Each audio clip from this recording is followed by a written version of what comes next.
Okay. We already did a probability series earlier, and we already did a um, series on hypothesis testing. So we'll also continue with that as well in this term. Uh, but today we're gonna focus on time series analysis. So, Shravana, what do you? You can start. Okay, so before moving into the topic, let's know time series, how it has been used in real life. Okay, so this is the NSE website, that is National Stock Exchange. Here I have searched for a company, say Tata Motors, and under this website only, we can say that on the left hand side we can see something, a trend line, right? This gives a overall value, how much the value of the stocks goes up and how much the value of the goes down, what is the opening time and what is the closing time. Everything is given, right? It's a like say it's a pack of data for the whole day. And like this, if we keep a track on the data for day wise, month wise, like this is the 3 months data, this is the 5 year data, we can get a overview about how much the stock price is deviating, what was their 5 years performance, how much it has increased or not. We can make various prediction, like we can tally a made a balance sheet, we can predict profit and loss, how much is the total cash flow in the year, what is the ratio, like debt to equity ratio and everything, right? So, time series plays a vital role in depicting all this data, statistical observation. Let's move into the topic.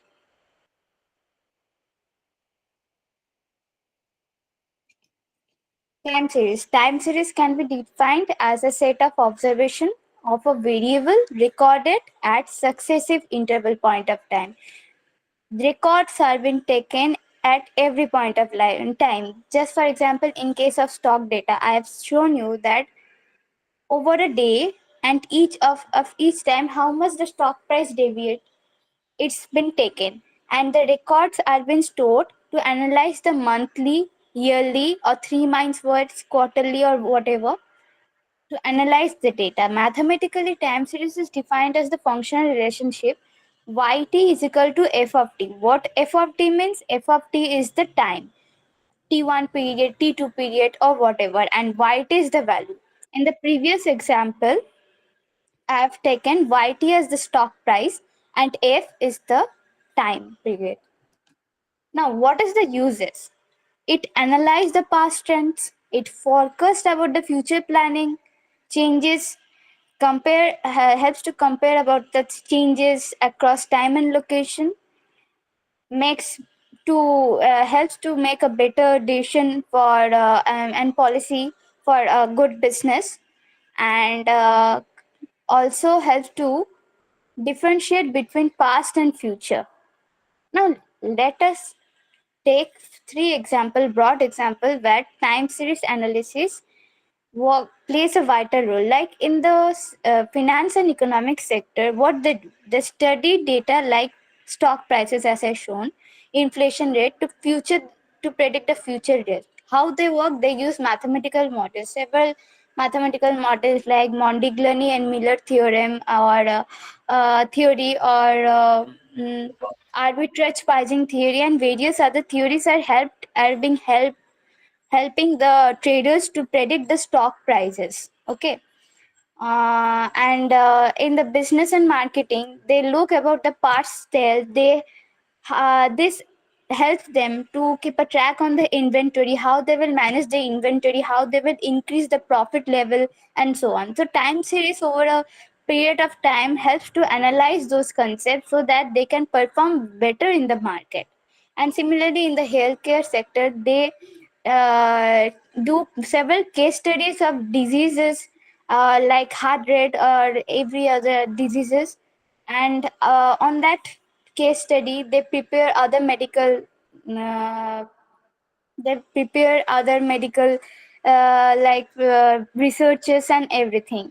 So time series help us to analyze the data in a more clear and helpful way. Now, what are the different concepts of components of time series will be explained by Shukanya. Over to you.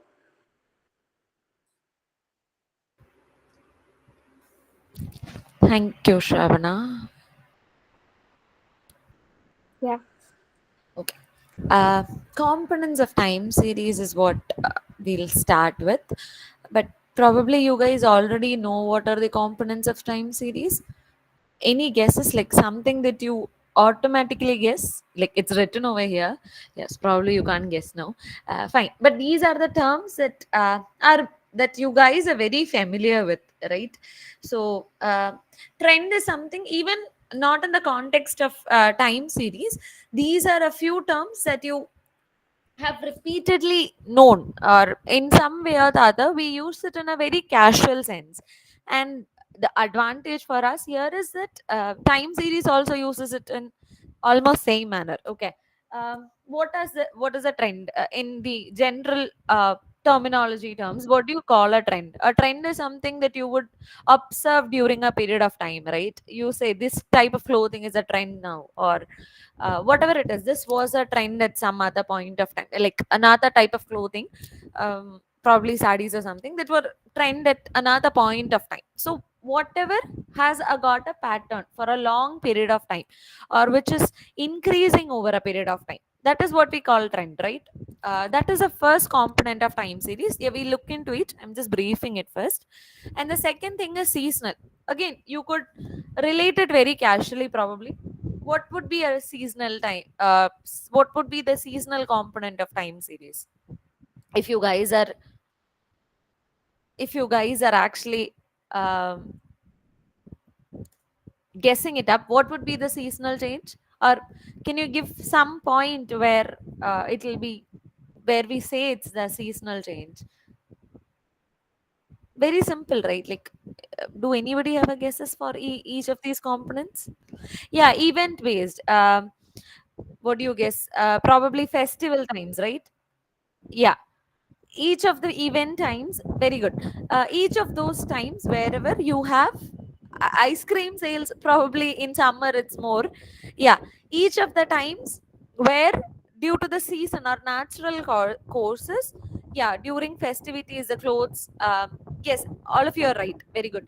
The thing is, wherever as a pattern within an year you can see a pattern, where in the times of yeah, due to Valentine's, probably yes, for flowers also during Feb, even though it's not properly a flowering season, it's just starting to bloom.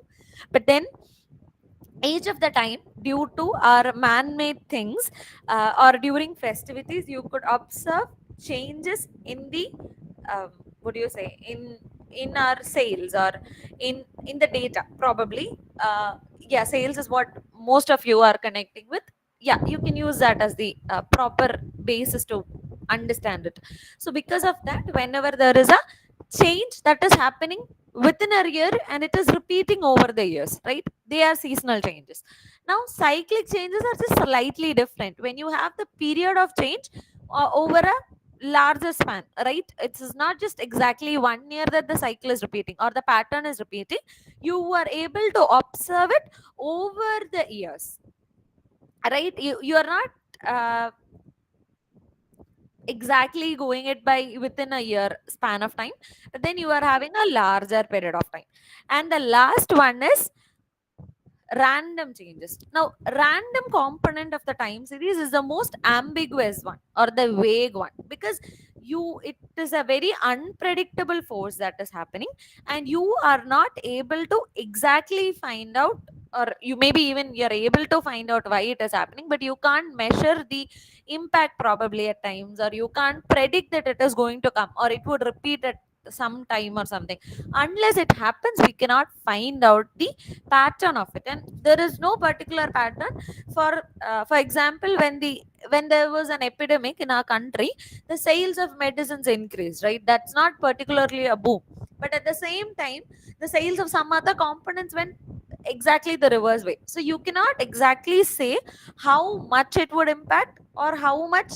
Usually the random components are not measurable, like, not that it is not measurable, but then yeah, exactly, you cannot say how much it would be impacted on a later stage. Okay, they are called the random component, or they are the random components. Now the first trend, the first factor, the first component that we could look into in a bit detail, it is a trend, right? As we just saw, or as we all know, trend is nothing but how the data is behaving on a long basis, right, for a longer period of time. Now this longer period that I'm referring to will differ from a product to product. Okay, it's not like for flowers a long period is maybe 6 months, but for clothing maybe it's 1 year. Okay, so it will differ. It's a very relative term that we are using. Not for everything the long term remains the same. Usually if you look into the textbooks or something, you could see that in case of population increase, okay, we know that the population is gradually increasing, right? In our country it's very smoothly and it's very gradually increasing. It's not like on a spur of a day you got some 20% increase in the population. It's a very small but increasing direction movement, right? It's going in a very small pace. I mean, relatively a small pace, but then still it's increasing. It is keeping on increasing. Whereas if you see, it's a slow trend, right? What I just referred to is a slow trend. And in terms of population, maybe you will say increase in what, 10 years. That's when you get to know the exact census value. So probably that is a long period of time. But if you compare to the what, yeast or something, that the microbes or bacteria that you are actually being able to reproduce, they're very quick, right? You just need an hour to see how much of the bacteria or the microorganisms have reproduced themselves, if you're just putting it in a small base. Yeah, you can ask uh, if you want to. Okay, so comparatively, in both the scenarios, the long period that we are considering are different. Okay, but still, the thing is that there is a increase in both the scenarios that we consider are upward moving, but not necessarily are all trends upward moving. You could have a declining trend also, but the thing is, there is a movement that is going in a direction very smoothly. Okay, a long tough movement that is happening. Now also, one more thing, that the trend need not always be a linear. Yeah, probably you're able to see something like a regression line that is just fitted into it. Yeah, you can fit a line on a particular direction, but not always are the trends linear.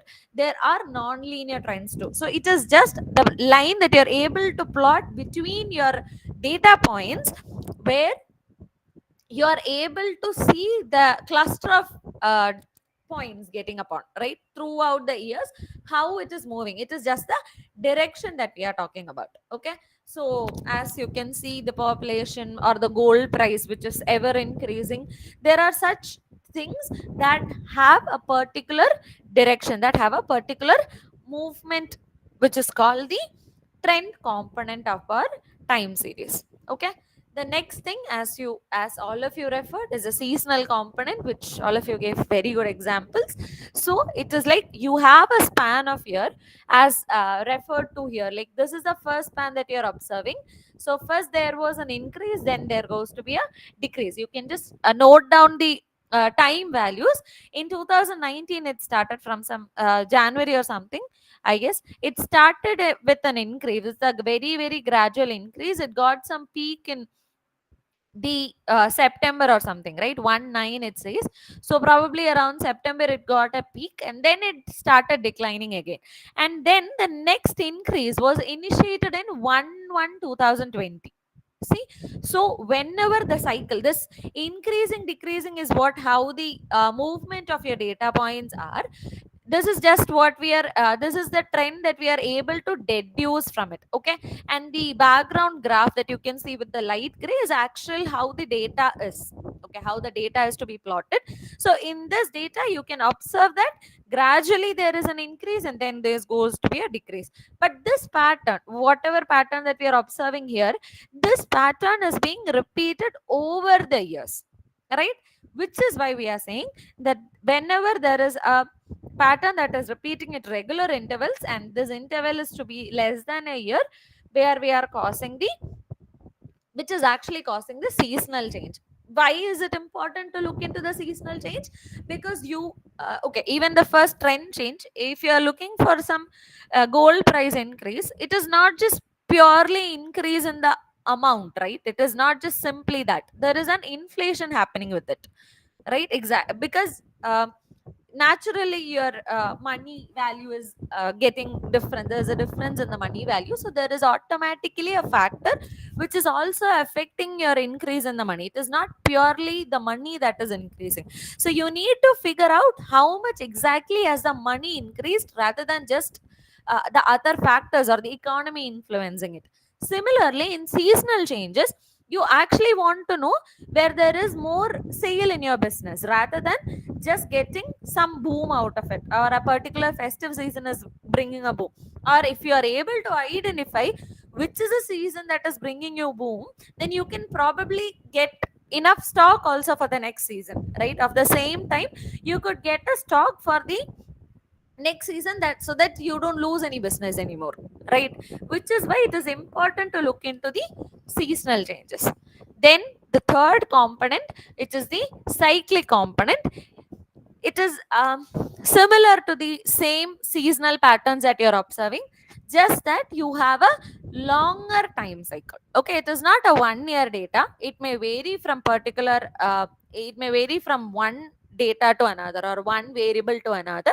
But the thing is that the cycles have a tendency to repeat after a longer period of time, like more than 1 year period of time. Okay, but still the cycle that is being followed is the same thing. There is an increased first, which you generally call the prosperity time of your business, right? Which you call the prosperity time of your business. Any of somebody interested in business may know that there is a prosperity time, and then you start seeing the recession time, where there is a very small decrease, like after the outright boom that you got in the first game. Like when you see a new restaurant opening in your neighborhood, you could obviously see that everybody in the neighborhood want to try it out, right? At least once they want to try out or see the ambience. It is something in our neighborhood, we all go and try over there. So that is a prosperity time of a business cycle. It is usually, these are generally the business terms, but then it could be applied to almost every of the time series data. Or if it was a stock price that she told, it was like whenever there's a new stock opening and you see that there is a chance for that company, there is a boom in the market of buying those things probably. So that is a first phase. Then comes a recession phase. Yeah, you have tried the food, okay fine, now let some guest come over, right? Or some festivity come over, or some occasion come over, then we will go to the neighborhood. Like we don't go to a restaurant every day, so probably not every time, but still there is business happening there. There's very good business. And but then you don't go there every day, or you don't go there very frequently. That is where the recession happens. Now what is the next stage? Then goes the depression stage. That is where the business comes very low. That's the depression stage. Okay, depression stage is where you have literally not, like you don't want to go there. Yeah, you are just fed up of that cuisine, you don't want to have it anymore in a very soon time, you want to try something new. That's how our taste buds are working, right? Almost every time. And then comes a recovery time. Yeah, you want to go back to that old habit, or the business starts picking up again. Maybe they have changed the ambience, or they have put in some new cuisines or something. So these are the general terminologies for how a cycle works. But it happens over a time. This does not happen in a sprung, like a moment, right? And it doesn't happen in a 2 months period or 6 months period. There is always that establishment time for the cycle to happen. But this is a general business cycle, and it happens always. Okay, throughout all the data, probably throughout all the data. But then it is not necessary that all these components are present in your time series. Okay, just that these are the possible components that you see in a time series. There are different combinations of which actually work. Maybe in a business cycle you can see all these things, but probably think of something, what a weather data. You don't see any cyclic operation happening over there, right? probably you will more evidently see a trend happening over there. Yeah, like due to global warming or something, each summer you are getting a gradual increase in the heat temperature, right? Like it's already hot now, it's not particularly summer, probably not in the north, but in south people might have started feeling a bit of heat in the daytime. So it is just gradually increasing. Now this does not happen usually in the basic seasons, right? In the first half, like older generation people at home might have told that there is no really this much heat in January. So there is that gradual increase in your temperature. The maximum temperature was what, 60, like sorry, 44 last time. This time it might go to 45. It's a very gradual increase, but then there is an increase, right? So you don't see a cyclic operation very evidently over there. So not necessary that you see all these factors or these components of time series, but these are the components that are affected in a time series. And the last component that you see is the random component. When does this happen? Yeah, at the time of epidemic, you see a flood or something, or there is always a white noise, a natural variance that you actually observe that is happening in our data, which is no particular reason. Like there is no, it is just purely ambiguous, and it is purely unforeseen and unpredictable case, but it is omnipresent. You get that amount, or you get that error and that randomness in every of your data. Okay, but that impact of it actually happens during the flood times or some natural calamities time. Okay, and the last, okay, that's it. These are the four components.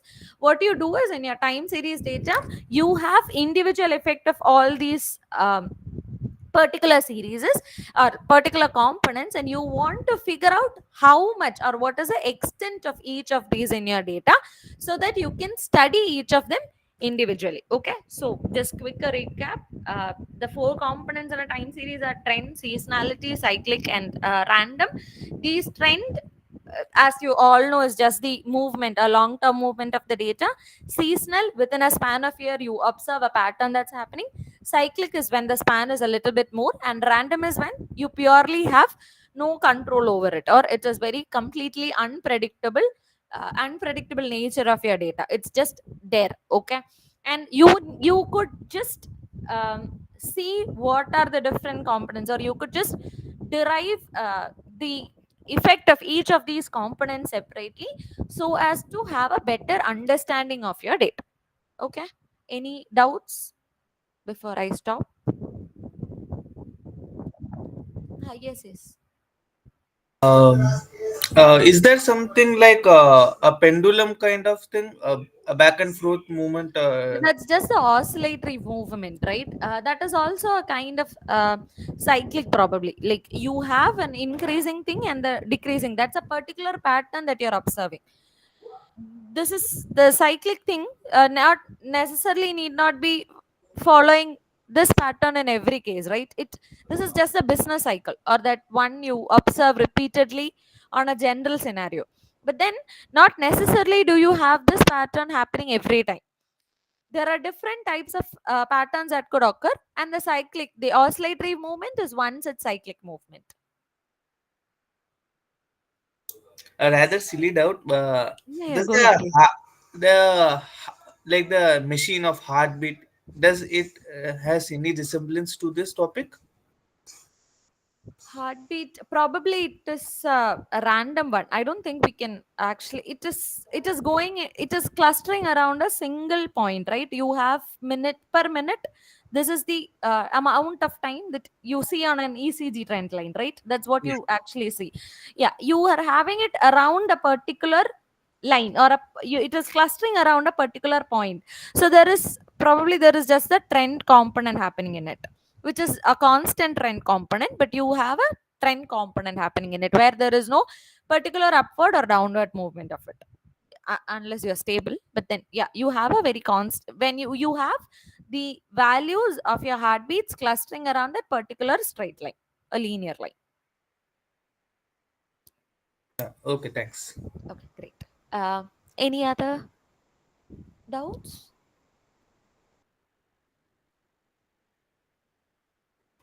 Thank you. And now Samrvada will actually explain the different combinations that we could actually work out with the time series.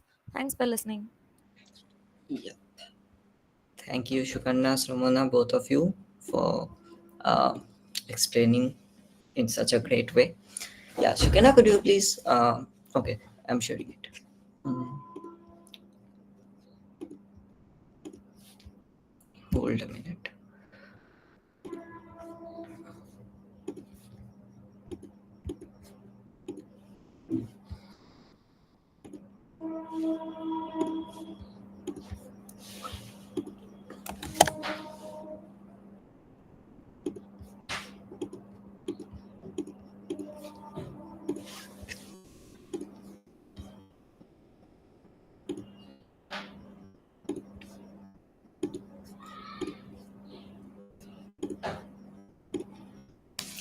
Yup.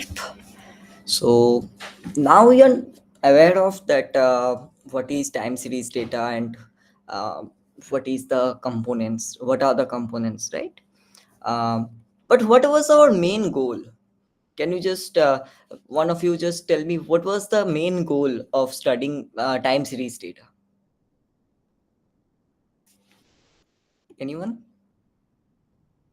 Okay. So basically what we were trying, yeah, yeah, please go ahead. Basically to forecast the future Exactly. and to know the real reasons behind the time series generation. Exactly. That is the data generating process, DGP. It is okay. Yes, yes. So basically, we are trying to predict first, and second, we wanna identify, right?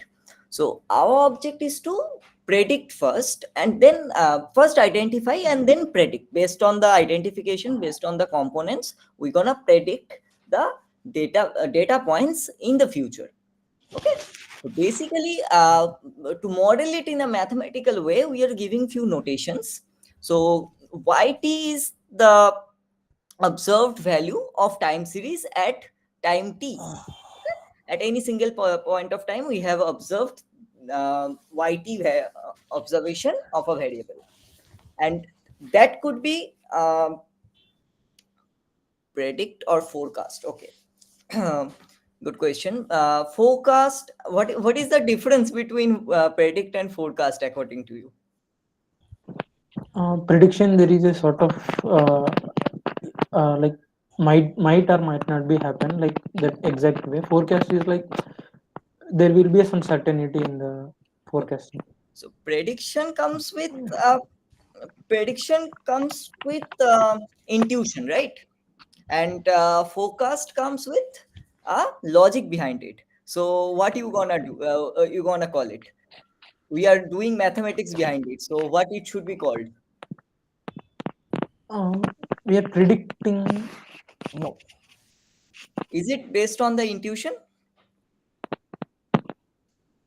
It's better to call it forecasting. Yep. Uh, okay. So now we know that the observed value of a variable at point t, which is denoted by yt, is just the combination of the components which we discussed earlier, like the trend at that point only, which is denoted by capital T. Okay. And the seasonal variation which is happening in the data at that point of time is denoted by S, and similarly C denotes cyclic variation, and I denotes the irregular or random variation, which we can also think of a random noise. Okay. Now our job is to model this. So we're gonna follow this. For this session, we'll restrict our discussion to classical or traditional approach. So in this scenario, we have two primary models. One is additive model and another one is multiplicative model. And where should we use which one? And what is the significance? Let's discuss. What additive model does, it just sums up all the variations, all the sums of the variation due to all the components. Basically, we are adding up the variations done by trend, secular trend, trend, cyclic, seasonal, and irregular one. And the total variation is denoting the actual data set, actual observed time series data set. And from that, we can easily predict. So in this scenario, we have to predict them individually, the trend. We have to basically estimate them individually: trend, seasonal variation, cyclic variation, irregular variation, and then sum them up at any point of time, any given point of time. Okay, so this is actually very easy. We can just sum up the estimated value and we have the value of the actual data set, right? But there are few there are few limitations as well. This is so much feasible, but we can't use it if there are dependencies between the components. Suppose a trend is being influenced by any cyclic variation or any seasonal variation. Okay, suppose let's take a example of graphics card. So graphics card, price of graphics card was gradually increasing up to a certain level per point of time. But after the crypto boom, there's a huge demand of um, after the crypto boom, there's a huge demand of graphics card now in the market.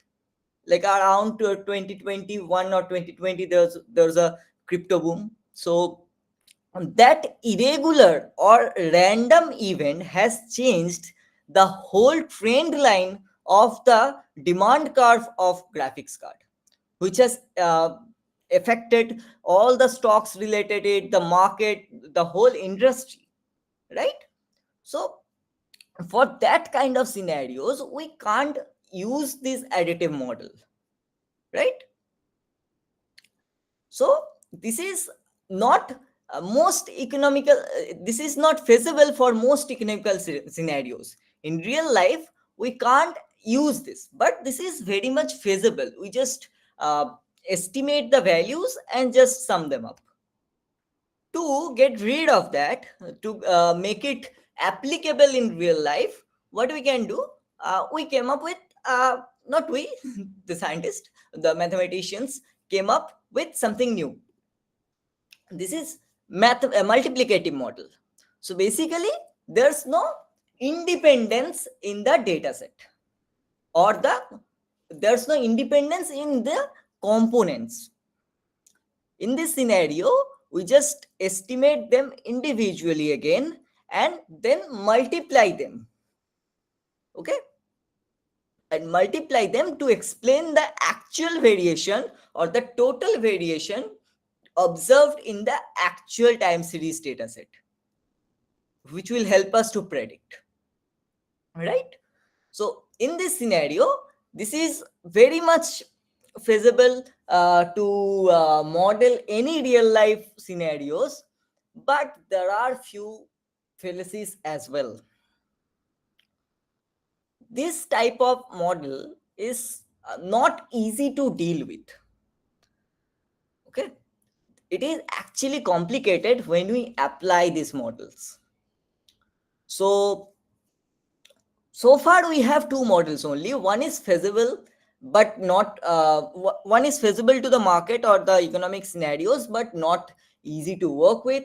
And one is very easy to work with and uh, not feasible to see market scenarios. So what should we do now? Like, is there any intermediate way to work on? Can any of you suggest? Like, yeah, there's a way. Anyone?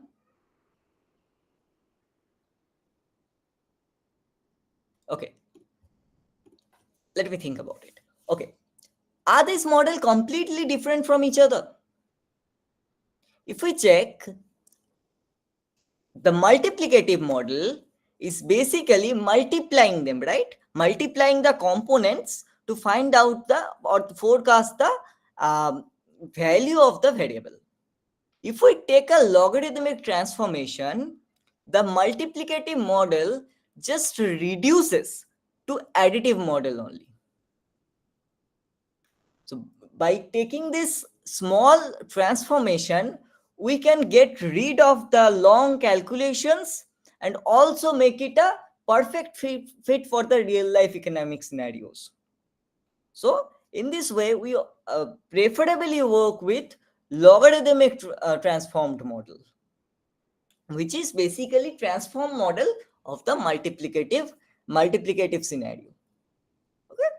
Now, uh, our job is to estimate these components individually.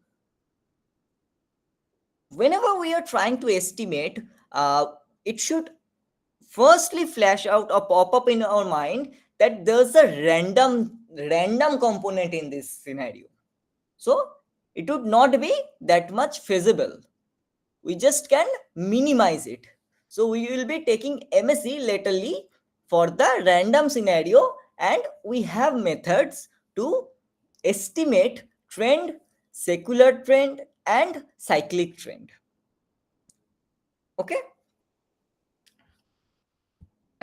Yep. So today we're gonna restrict our discussion up to this level, and on the next time series event, if we are planning for any, then we'll be discussing about the estimation process, how we can estimate the trend lines, we can fit them, or how we can forecast values of trends from a given data set. Any questions so far regarding the modeling part?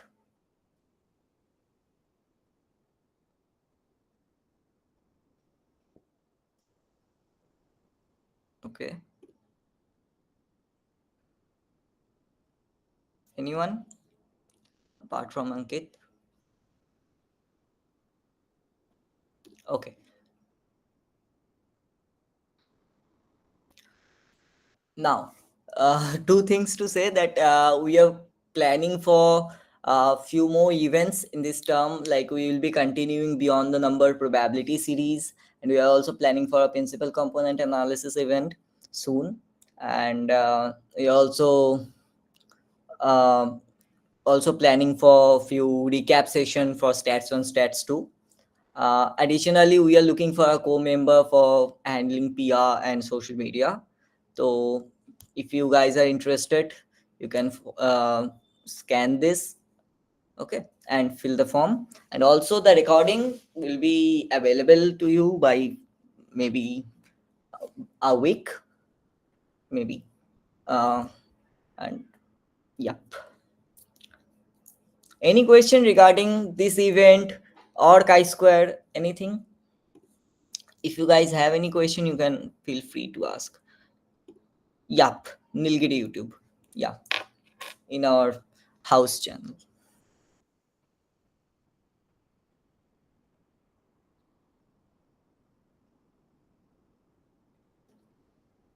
We'll be sharing the link.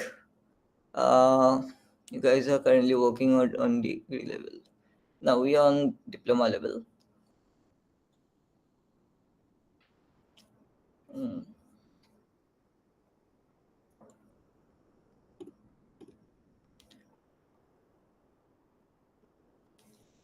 If you have any question, you can ask. You're here for next few minutes, maybe.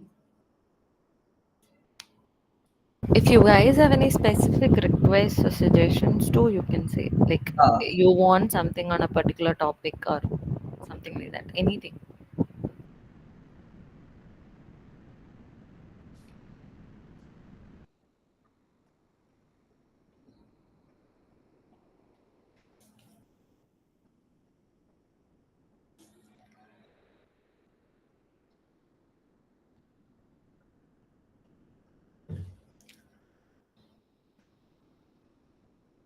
stats oriented towards gate. Okay, we will try for sure. Yeah, that sounds interesting. We'll try that one. Maybe something related to game theory. Game theory. Okay, Are you noted. from economics background?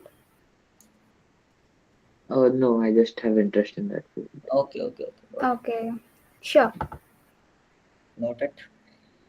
We'll try for sure.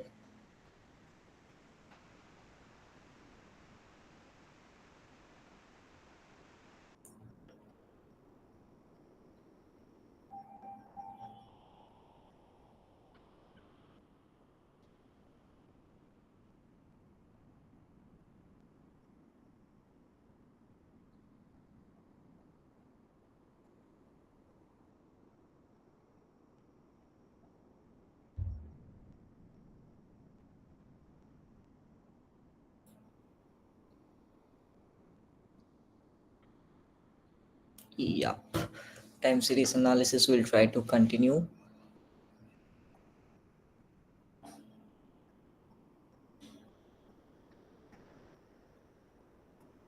Case study. Yeah, we'll be sharing the materials in the group.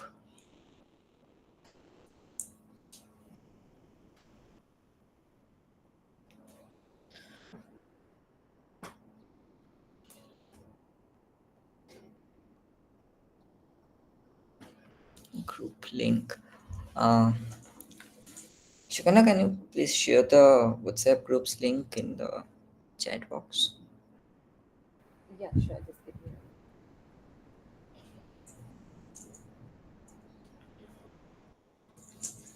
a minute. One is someone is asking is if it's possible something maybe on the Python implementation too. Mm, okay, we'll be trying to find tutorials for that. Uh, there's a plenty of. Hmm. We'll be sharing on the group only.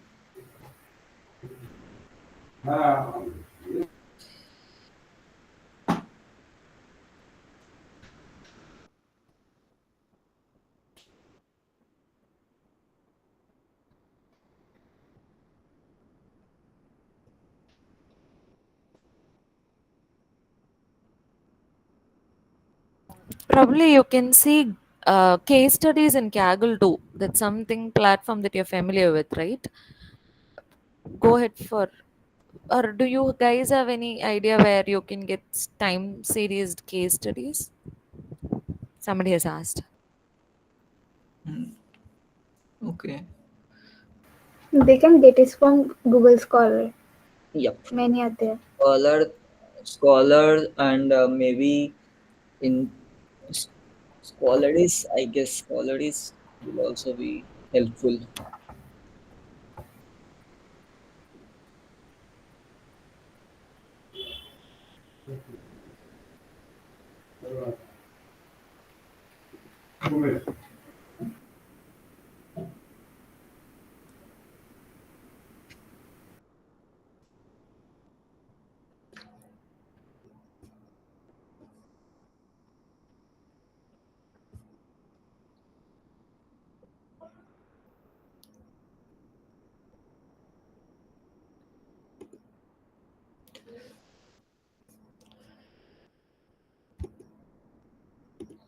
Any more questions, guys?